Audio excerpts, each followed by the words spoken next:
On est parti. Seul dans mon local. Je suis très content d'être seul dans mon local. Je vais faire avec vous un cours numéro 2 sur les fonctions. Une fonction, c'est une relation qui associe, virgule, pour chaque valeur de la variable indépendante, virgule, au plus une valeur de la variable dépendante. Qu'est-ce que ça veut dire? C'est un peu mêlant, hein? Qu'est-ce que ça veut dire? Pour chaque valeur de la variable dépendante, j'essaie de faire, j'essaie de créer un interligne potable. Je vais peut-être abandonner. Tiens, si je fais ça, et comme ça. Ah, c'est plus joli. Donc, qu'est-ce que ça veut dire? Pour chaque valeur de la variable indépendante, au plus, j'ai une valeur de la variable dépendante. Par exemple, si on se fait une petite table de valeurs ici, une petite table de valeurs, on peut parler de la fonction qui serait, pourquoi pas l'appeler, mon crayon semble pénible, peut-être que ma fonction pourrait s'appeler, je ne sais pas moi, f de x est égal à racine carrée de x. Pourquoi je marque au plus une valeur? Ça veut dire qu'il ne peut pas en avoir deux. Par exemple, la racine carrée de 9, c'est 3 et ça ne sera pas moins 3. La racine carrée de 4, c'est 2. La racine carrée de 0, c'est 0. OK, comme ça. Mais c'est possible aussi qu'il n'y ait aucune valeur qui est associée à x lorsque x vaut moins 9, par exemple. F de moins 9, dans l'exemple qui est ici, n'existe pas. Donc, il n'y a pas de valeur qui va être associée à la valeur x égale moins 9. On peut également représenter une fonction donc avec une table de valeurs, mais également avec un graphique.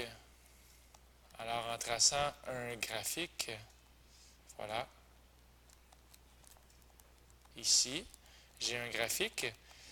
Et mon graphique, si je le graduais comme il se doit, 6, 7, 8, 9, ben, il y aurait l'honneur de passer par 0, 0, qui est ici. On va changer de couleur. Alors, 0, 0. On a 9, 3, qui serait ici. Puis 4, 2. Définitivement, ça ne semble pas faire une droite. Ça semble être plus quelque chose qui s'en va de moins en moins rapidement vers le haut. C'est une fonction racine carrée que je suis en train de tracer. Et lorsque x vaut moins 9, je vous rappelle que lorsque x vaut moins 9, il n'y a pas de y qui va être associé à ça. Une fonction, ça raconte une histoire. Et en passant, il y a plusieurs façons de raconter l'histoire. Donc, en faisant, comme j'ai dit, une table de valeurs ou un graphique. Mais aussi, on peut raconter une histoire en écrivant la règle. Alors, si vous écrivez la règle comme ça, f de x qui est égal à la racine carrée de x, c'est un exemple de règle. En écrivant une histoire, hein, par exemple, un chauffeur de taxi, en taxi, par exemple, c'est 3 $ pour entrer dans le taxi, plus 25 cents par kilomètre. OK? Donc, avec quelques mots en français, je suis en train de raconter une histoire et je suis en train de décrire une fonction. J'aime aussi, en dessinant une machine à fonction, qu'est-ce que ça veut dire, ça, une machine à fonction? Ben, c'est juste pour illustrer, dans le fond, qu'est-ce que c'est une fonction? Une fonction, c'est une machine dans laquelle on met un x et à la fin, il va sortir f de x. Par exemple, si je mets 9 dans la fonction f de x, qui est ici, ben, f de 9 va donner 3. On peut mettre plein de choses dans la machine à fonction. On peut mettre 4, puis à la fin, il va avoir 2. On ne peut pas mettre moins 9. Parce que si on met moins 9, il n'y aura rien qui va apparaître à l'autre bout de la machine. Donc, on va laisser tomber le moins 9. La machine, elle s'appelle f. C'est la fonction. OK? Puis, il y en a qui écrivent ça des fois. X devient racine de X. Mais ça, c'est pas trop stressant pour nous. OK? Ça s'appelle un diagramme. Un diagramme, je ne m'en servirai pas. Par exemple, 9 pointe vers 3, c'est une espèce de flèche, et 4 pointe vers 2. OK. Alors, qu'est-ce que c'est x dans nos exemples? X, c'est la variable indépendante. Comme ça. La variable indépendante, elle s'appelle x. Et le y, ou ce qui sort à l'autre bout, y ou f de x, OK, c'est la variable dépendante. OK, comme ça. Finalement, f, c'est le nom de la fonction. C'est le nom de la fonction. Cette machine-là, elle s'appelle f, mais j'aurais pu avoir une autre machine qui s'appelle g, comme ça. Et ça serait l'histoire, je ne sais pas, du chauffeur de taxi. Donc, g de x est égal à 0,25x plus 3. Parce que c'est 25 sous par kilomètre plus 3 $ pour embarquer dans le taxi. Alors voilà un peu une espèce de résumé des fractions. Je pense que ce qui est le plus important à vraiment comprendre, c'est qu'une fonction, on peut écrire la règle, on peut écrire une histoire. La petite machine, c'est peut-être moins important, là. Mais la table de valeurs et le graphique, ça aussi, c'est assez important. OK? Alors, ce que vous avez écrit ici, table de valeurs et graphique. À la page suivante, nous n'avons pas de fonction lorsque, pour une valeur de y, par exemple, lorsque y vaut 9, on aurait deux valeurs associées. Donc, lorsque y vaut 9, lorsque x vaut 9, pardon, lorsque la variable indépendante vaut 9, s'il y a deux réponses qui sortent en même temps, on a peut-être un problème. Ici, ça ne sera pas une fonction. Alors, lorsque pour une valeur de la variable indépendante, pour une valeur de la variable indépendante, virgule, on a plusieurs valeurs pour la variable dépendante. OK?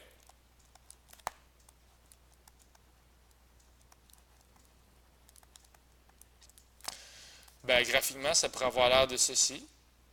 Tiens, à un moment donné, x ici, par exemple, il vaut 5.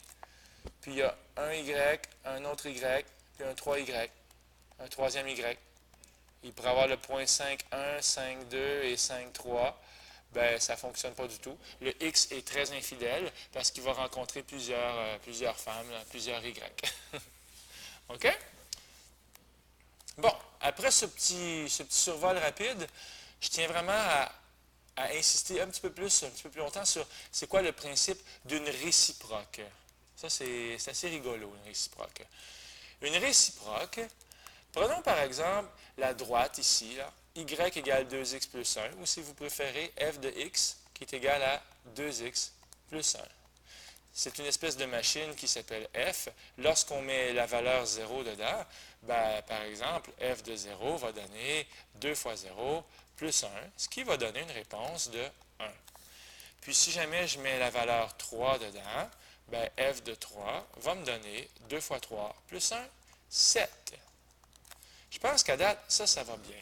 Qu'est-ce que c'est une réciproque? C'est une machine qui fait le contraire. Lorsqu'on met 7, elle va me répondre 0. Et lorsqu'on met 1, elle va répondre... va pas trop vite. Lorsque je mets 7, elle va me répondre 3, comme ça. Et lorsque je mets 1, elle va me répondre 0. OK? Et cette machine-là, on va l'appeler f-1. C'est son nom. Alors, avec une table de valeurs, ça donnerait ceci. 0, 1, 1, 0. 3, 7, 7, 3. Comme ça. Ici, j'écris x f de x. Ici, j'écris x, f moins 1 de x. Comme ça. Ce serait quoi la règle? Qu'est-ce que je dois écrire pour que 7 devienne 3 et 1 devienne 0? Est-ce que c'est x divisé par 2, moins 1, divisé par 4, fois 5? On cherche une règle qui va créer cette table de valeurs, qui va créer ce phénomène, qui va créer l'histoire des Schtroumpfs. L'histoire des Schtroumpfs, qu'est-ce que c'est? C'est l'histoire du Schtroumpf bricoleur qui invente une machine qui transforme un sac de noisettes en pièces d'or. Alors ici, on met un sac de noisettes, puis à la fin, il y a de l'or. OK? Puis là, le grand Schtroumpf lui demande qu'est-ce que tu vas faire avec cet or-là? Bien, il dit, je vais m'acheter un sac de noisettes. Donc, le Schtroumpf bricoleur prend son or, il l'amène au magasin et ça devient un sac de noisettes. Donc, dans l'histoire des Schtroumpfs, la machine qui transforme, ça serait la fonction f, puis le magasin de noisettes, ce serait la fonction réciproque f-1. La machine qui transforme prend les noisettes en or et la machine réciproque, le magasin, prend l'or et transforme en noisettes. Je pense que j'ai assez parlé sur le phénomène de la réciproque, en tout cas pour cette introduction-là. Comment la trouver, la réciproque? Bien, d'abord, remplacer remplacer f de x par y. Donc, tantôt, on avait f de x qui égalait à 2x plus 1.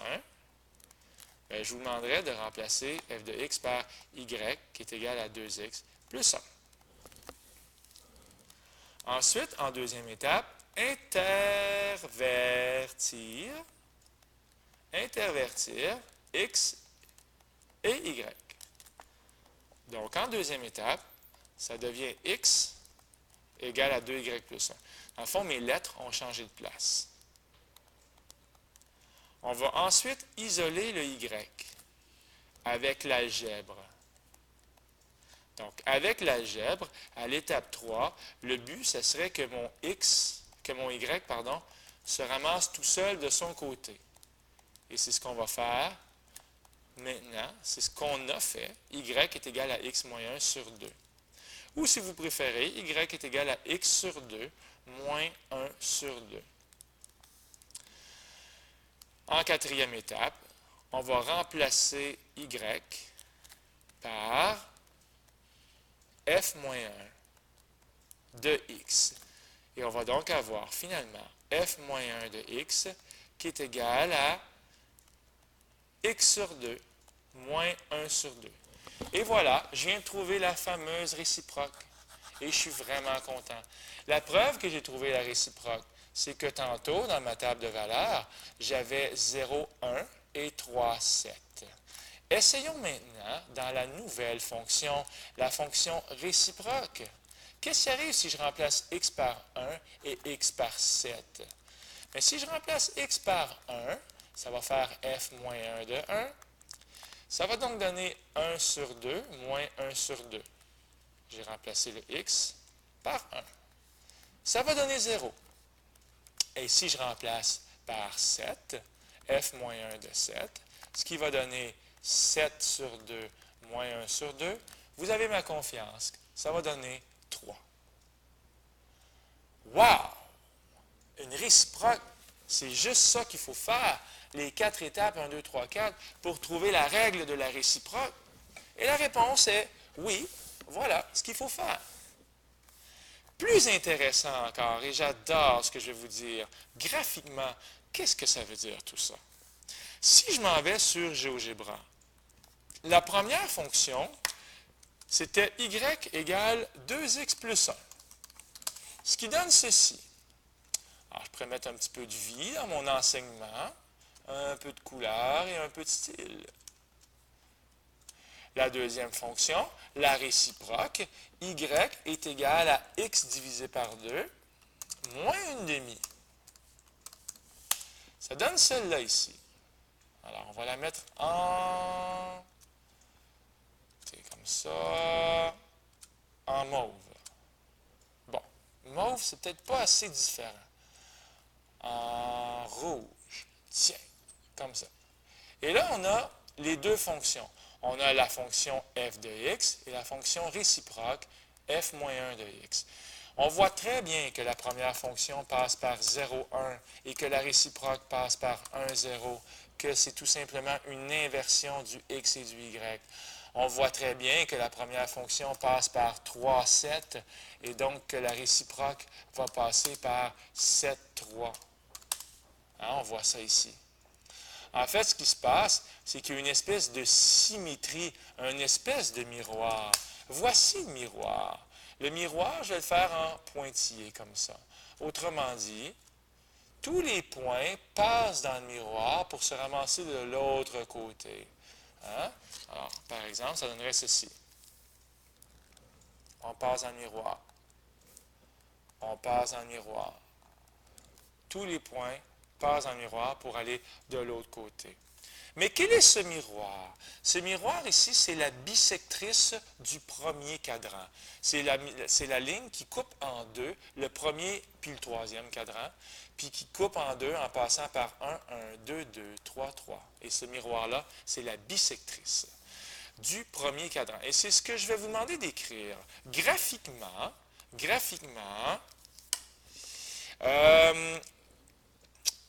il y a un effet miroir avec la bisectrice, on va finir par l'écrire correctement, bisectrice du premier et du troisième cadran.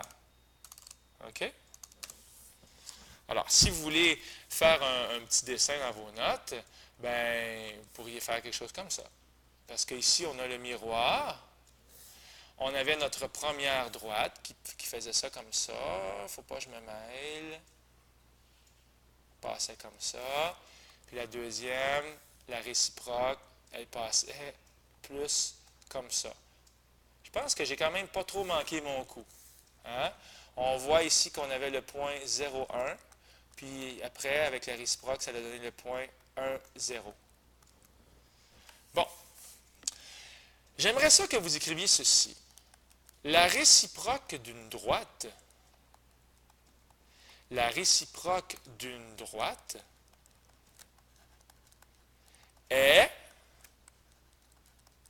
une droite. Oh oui. Si tu mets une droite ici et que tu passes dans le miroir, tu vas te ramasser de l'autre côté avec une droite. OK? Et qu'est-ce que j'ai fait, moi, pour faire apparaître cette ligne-là, là? La ligne qui est ici? Qu'est-ce que j'ai tapé sur GeoGebra pour la faire apparaître? Ben, j'ai tapé que le graphique d'une fonction réciproque est symétrique. Je suis en train de me répéter un peu. Est symétrique par rapport à qui? À la droite qui s'appelle y égale x. C'est elle, la bisectrice. Parce qu'elle passe par 1, 1, 0, 0, 2, 2, 3, 3, moins 5, moins 5. Ça, c'est la bisectrice. Bon, est-ce qu'on est capable d'essayer en appliquant religieusement les étapes pour trouver la réciproque de ceci? Pas facile. Ah, tiens, la réciproque d'une droite est une droite. Alors, on y va, les amis. Attention, ça va chauffer. C'est l'heure d'être bon avec les fractions. Première étape, on va remplacer g de x par y, qui est égal à moins x sur 8 plus 4 cinquièmes. En passant, si jamais vous voulez tester la réponse qu'on va avoir, si on remplace x par 8, qu'est-ce qui va se passer? Ça va donner quoi? Ça va faire moins 8 divisé par 8, ce qui fait moins 1 plus 4 cinquièmes. Moins 1 plus 4 cinquièmes, c'est la même chose que moins 5 cinquièmes plus 4 cinquièmes. Ça fait moins 1 cinquième. Pour savoir si je vais avoir la bonne réponse, ben moi, j'aurai à tester en remplaçant x par moins 1 cinquième, voir est-ce que ma réciproque va donner 8. Hey, j'espère que oui, c'est ce qu'on va voir.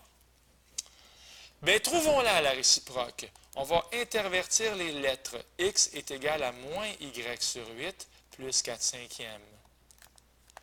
On va isoler le y. x moins 4 cinquièmes est égal à moins y sur 8. On va faire fois 8, fois 8, fois 8. Ça va donner 8x moins 32 cinquièmes est égal à moins 1y. En fait, ce que j'aurais pu faire, au lieu de faire fois 8, fois 8, fois 8, ça aurait été de faire fois moins 8, fois moins 8 et fois moins 8. Bon, en tout cas, de toute façon, on peut faire ici fois moins 1 de chaque côté. Ça va donner finalement moins 8x plus 32 cinquièmes égale y. Mon y est isolé. Et ce serait donc ça la réciproque? F moins 1 de x est égal à moins 8x plus 32 cinquièmes? Savez-vous quoi? C'est la bonne réponse. Parce que si vous remplacez x par moins 1 cinquième, qu'est-ce qui va se passer? Ça va faire moins 8 fois moins 1 cinquième, plus 32 cinquièmes.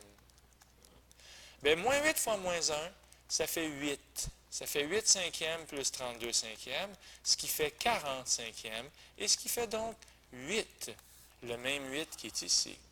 J'ai testé ma réciproque et je vous affirme que c'est la bonne réponse. Elle est tellement bonne que je vais la mettre en jaune. Wow! Est-ce que j'ai d'autres choses à dire sur le cours numéro 2?